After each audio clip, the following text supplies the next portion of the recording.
En este video voy a estar abordando el tema de equilibrio ácido-base. El equilibrio ácido-base es uno de los equilibrios químicos que justamente por ser un equilibrio va a estar regido por una constante de equilibrio, y es la constante de equilibrio que puede ser tanto ácida como básica.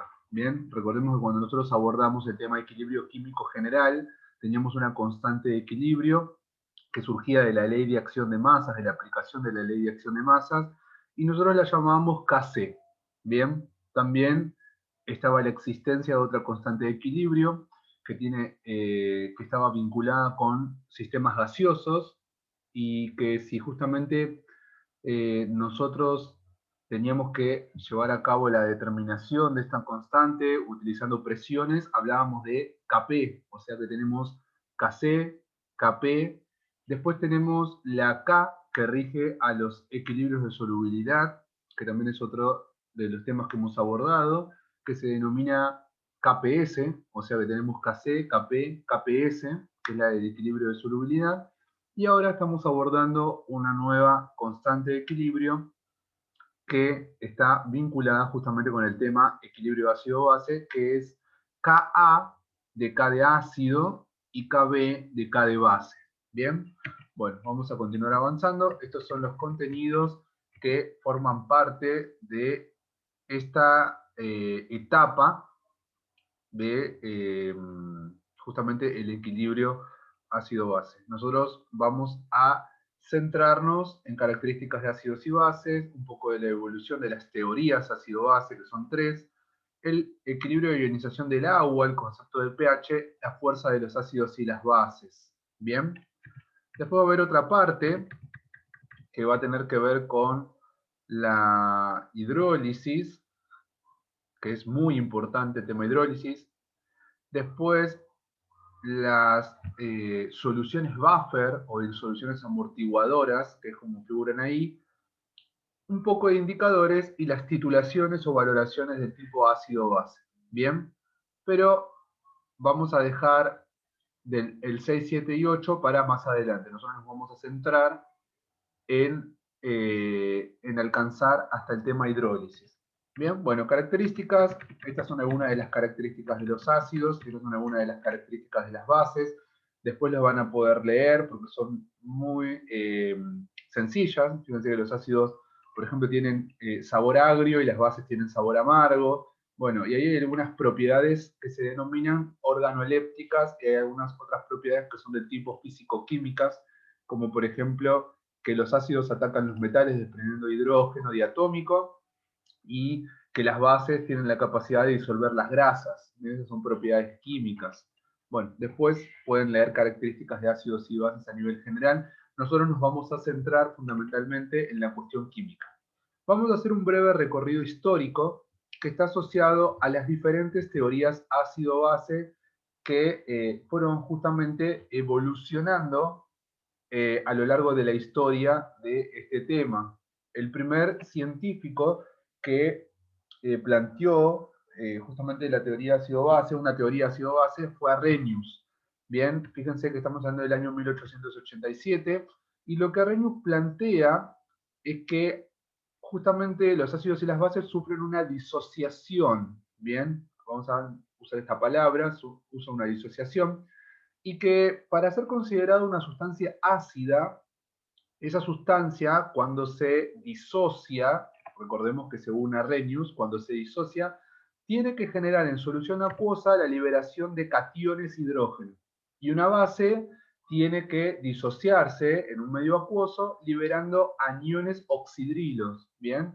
O sea que esta es justamente la diferencia radical que marca Arrhenius para poder indicar qué sería un ácido y qué sería una base. Recordemos, para Arrhenius, un ácido libera cationes hidrógeno y una base libera aniones oxidrilos, y siempre en medio acuoso. Entonces, acá nosotros tenemos unos ejemplos que los vamos a analizar, donde estos ejemplos, lo que dice este ejemplo general es que si esto lo tenemos en una solución acuosa, se va a generar justamente los iones. Acá tenemos los iones que están formando parte, y acá tenemos ejemplos concretos el ácido clorhídrico, si nosotros, o vamos a hablar correctamente, el cloruro de hidrógeno, nosotros lo ponemos en solución acuosa, se va a disociar liberando acá el catión hidrógeno, y fíjense que me queda el anión cloruro. Si nosotros tenemos el ácido sulfúrico y lo ponemos en solución acuosa, me va a quedar el sulfato por un lado y va a liberar cationes hidrógeno. Lo mismo sucede acá con las bases, tenemos un ejemplo general, recordemos que estamos hablando de oxidrilos, y por ejemplo tenemos el hidróxido de sodio, que al colocarlo en una solución acuosa me genera acá la liberación del anión oxidrilo. Bien, nosotros sabemos bien de que estas teorías son muy antiguas, y nosotros nombramos siempre a una determinada sustancia que se conoce como amoníaco, y el amoníaco es una base, siempre lo nombramos como una base. Sin embargo, el amoníaco no entra como base en la teoría de Arrhenius, es decir, que para Arrhenius el amoníaco no es una base, pero nosotros sabemos que sí es una base. Entonces quiere decir que tiene que haber teorías que hayan avanzado un poco más en las definiciones de lo que son los ácidos y las bases, donde el amoníaco sí va a formar parte de lo que sería justamente una base. Entonces vamos a avanzar un poco más y vamos a ver de qué va a tratar justamente la evolución de las teorías para poder hacer que se incluya al amoníaco, en qué momento se incluya al amoníaco en todo esto. Bueno, acá tenemos un ejemplo de una neutralización. Saben que para que ocurra una reacción de neutralización necesitamos que un ácido y una base reaccionen para liberar sal y agua. Bueno, acá tenemos hidróxido de sodio con ácido clorhídrico, reaccionan entre sí, me van a generar la sal y el agua. O sea, esto no es algo desconocido, es algo que ya nosotros lo recontra sabemos. Acá tenemos la teoría de Bronsted y Lowry, o sea que ya dejamos atrás la teoría de Arrhenius. La teoría de Bronsted y Lowry lo que plantea es que un ácido es aquella sustancia que tiene la capacidad de liberar un catión hidrógeno, pero una base, fíjense que ahora cambia la definición, una base es aquella sustancia que tiene la capacidad de aceptar un catión hidrógeno. O sea que acá no estamos hablando de oxidrilos, estamos hablando simplemente de cationes hidrógeno. Un ácido libera un catión hidrógeno, siempre hablando en un medio acuoso, y una base acepta un catión hidrógeno en medio acuoso. Para Bronsted y Lowry, eso es un ácido y eso es una base. Bien, fíjense, vuelvo a repetir, no hemos nombrado oxidrilos acá. Entonces, nosotros tenemos que pensar en esto que se explicita acá. Entonces nosotros vamos a tener un ácido, y si nosotros ese ácido, bien, libera justamente un catión hidrógeno, lo tiene que tomar alguien que se va a llamar base conjugada. La base conjugada, ¿qué es lo que hace? Tomaba, o sea, las bases para Bronsted y Lowry, ¿qué hacían? Tomaban cationes hidrógeno. Los ácidos, ¿qué hacían? Liberaban cationes hidrógeno. Entonces, si este ácido libera un catión hidrógeno, ¿quién lo capta? Una base. Bueno, dentro de este mismo sistema, dentro de esta misma reacción, si el ácido libera el catión hidrógeno y en los productos hay alguien que tiene la capacidad de tomar ese catión hidrógeno, a eso se lo llama base conjugada. Bien, si yo voy en el otro sentido, la base conjugada, fíjense, estaría tomando ese hidrógeno que lo había liberado el ácido. O sea, los ácidos liberan cationes y las bases captan esos cationes hidrógeno. Bien, acá fíjense que la base tendría que tomarlo y el ácido conjugado justamente es el que lo va a liberar para que la base lo pueda tomar. Fíjense que acá se están planteando equilibrios, y esos equilibrios son justamente simultáneos. Los equilibrios siempre son simultáneos. Bien, bueno, eso es lo que plantea Bronsted y Lowry. Ácido libera catión hidrógeno, base captura el catión hidrógeno. Bien, acá tenemos algunos ejemplos para comprender un poco mejor este tema. Si nosotros tenemos acá, por ejemplo, esto, el ácido se estaría disociando, se genera el catión hidronio, bien, que el catión hidronio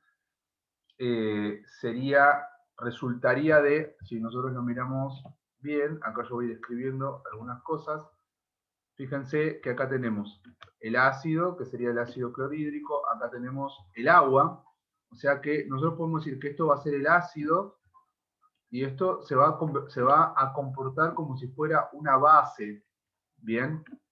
Recordemos que tenemos pares conjugados. O sea que, si este libera su hidrógeno, o sea, el catión hidrógeno, ¿quién lo va a captar? Lo va a captar el agua, y cuando el agua lo capte, el agua, cuando capte ese catión hidrógeno, va a dejar de ser la base. Recordemos que el agua tiene un comportamiento anfótero y según con quién esté, se va a comportar como un ácido o como una base. En este caso, el agua toma este catión hidrógeno y se transforma en esto, o sea que ahora el agua se transformó en el hidronio, que va a ser el ácido conjugado. ¿Bien? ¿Por qué?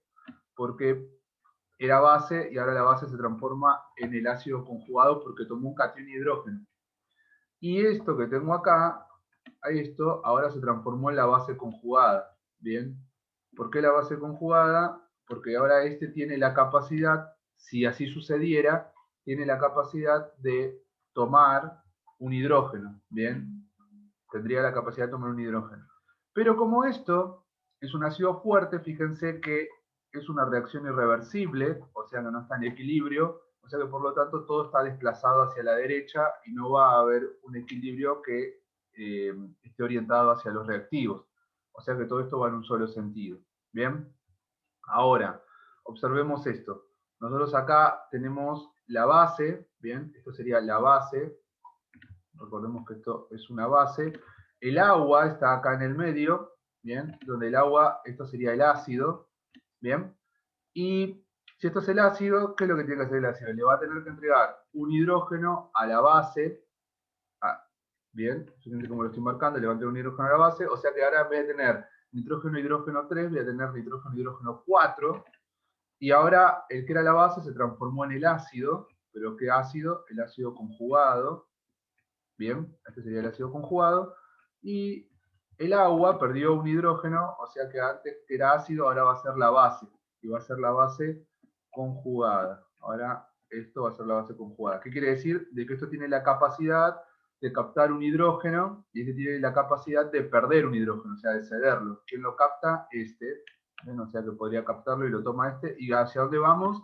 Y vamos en el sentido contrario, o sea que acá sí se estaría estableciendo justamente un equilibrio. Bien, siempre que vean ese relojito porque se está estableciendo un equilibrio, o sea que hay un ida y vuelta. Y acá nosotros podemos decir justamente que el amoníaco es una base. Bien, tiene la capacidad de captar un hidrógeno. O sea que para Monod y Lowry, el amoníaco es una base. Bien, es importante que sepan identificar quién es el ácido y la base conjugada y quién es el ácido y la base que no están conjugados. Bien, eso es muy importante. Bueno, vamos a seguir avanzando un poco más y vamos a mirar lo que continúa, que es la teoría de Lewis. Para Lewis, los ácidos y las bases son aquellas sustancias que tienen la capacidad, bien, los ácidos son aquellas sustancias que en uno de sus átomos tienen la capacidad de aceptar un par de electrones y van a formar el pares de enlaces covalentes, ahora lo vamos a ver. O sea que acá no hablamos ni de hidrógenos, ni de oxidrilos, ni nada de eso. Acá hablamos de electrones. O sea, para Lewis hablamos de pares de electrones. Y después tenemos bases, que son sustancias que contienen al menos un átomo capaz de aportar un par de electrones. O sea que las bases aportan pares de electrones y los ácidos captan pares de electrones. Entonces, por ejemplo, acá tenemos el ácido clorhídrico, acá tenemos el amoníaco, y si uno lo piensa, bien, fíjense, esto sería un ácido, también para la teoría de Lewis. ¿Por qué? Dice, en este caso, el ácido clorhídrico es un ácido porque contiene un átomo de hidrógeno, que al disociarse queda como el catión hidrógeno. Va a aceptar un par de electrones del agua, ¿bien? O sea que este hidrógeno que va a perder va a insertarse. Recuerden que acá tenemos pares de electrones que los tiene el oxígeno. Entonces, esto va a venir a interactuar acá. Entonces, como viene a interactuar ahí, ahí se forma justamente esto. Por eso, el agua va a ser una base de Lewis, tiene la capacidad de aportar el par de electrones, y este va a ser un ácido de Lewis. ¿Por qué? Porque tiene la capacidad de tomar ese par de electrones. Si nosotros lo miramos acá, ya habíamos dicho que el amoníaco era la base y que el agua era un ácido, bien, para este caso. Y recordemos que el amoníaco tiene un par de electrones libres acá. Entonces, si yo pienso en eso mismo, justamente el hidrógeno va a venir para acá y va a interaccionar con ese par de electrones libres. Por lo tanto, el amoníaco tiene un par de electrones para dar y este los toma. Entonces, será considerado como una base de Lewis. Por eso, justamente, el tema de pares de electrones. No hablamos ni de hidrógenos, ni de oxidrilos, ni nada de eso. Bueno, acá vamos a seguir avanzando para poder verlo. Vamos a ver un ejemplo y acá nosotros lo podemos ver claramente. Fíjense que tenemos el par de electrones del amoníaco y ese par de electrones, como tiene acá un vacío, el aluminio, este par de electrones puede venir e interaccionar acá y cuando interacciona va a generar un enlace, bien, que es ese que tenemos ahí. Por lo tanto, esto va a ser una base, ¿por qué? Porque tiene la capacidad de otorgar un par de electrones y esto va a ser un ácido de Lewis. Fíjense que el tricloruro de aluminio no hubiera calificado como ácido ni para Arrhenius ni para Bronsted y Lowry, pero sin embargo con esta nueva teoría sabemos que ahora el tricloruro de aluminio tiene un carácter ácido, bien, que antes no entraba dentro de las definiciones de los científicos anteriores. Entonces es importante porque ahora se expande justamente el concepto de ácido y base según los pares de electrones y se amplía, o sea, es mucho más grande ahora el universo de ácidos y de bases. No necesariamente tienen que tener hidrógenos o no necesariamente tienen que tener oxidrilos. Bien, entonces tenemos las tres teorías, ácidos y bases, de Arrhenius, Bronsted y Lowry, y la teoría de Lewis.